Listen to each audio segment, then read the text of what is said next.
Media సోదరులందరికీ నమస్కారం.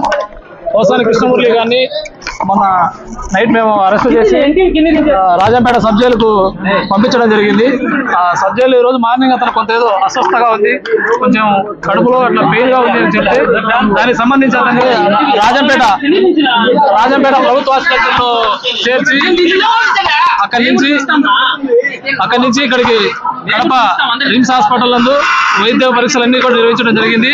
ఈ వైద్య పరీక్షల్లో అతనికి ఎటువంటి ఆరోగ్య సమస్యలు లేవని, అతనికి కేవలం ఒక నాటకం ఆడి ఈ విధంగా చేశాడని చెప్పేసి కూడా తెలిసింది. కాబట్టి అతనికి ఎటువంటి ఆరోగ్య సమస్యలు లేవు, పూర్తి ఫిట్ గా ఉన్నాడు ఆరోగ్యంగా. కాబట్టి అతనికి ఎటువంటి సమస్యలు లేవు. బట్ అది మేము చెప్పలేము కానీ బట్ అతనికైతే ఎటువంటి ఆరోగ్య సమస్యలు లేవు. అతనికి సంబంధించి హార్ట్ కు రక్త పరీక్షలు, ఈసీజీ, స్టమక్ అన్ని పరీక్షలు కూడా చేయడం జరిగింది. అన్ని వైద్య పరీక్షలు జరిగించారు, ఎటువంటి సమస్యలు లేవు. అతను ఒక నాటకం ఆడి ఈ విధంగా ఆరోగ్యం బాగలేదని చెప్పేసి చెప్పడం జరిగింది. ఏం ఆరోగ్య సమస్యలు ఏం లేవు. మళ్ళీ రాజంపేటకి వెళ్తారు.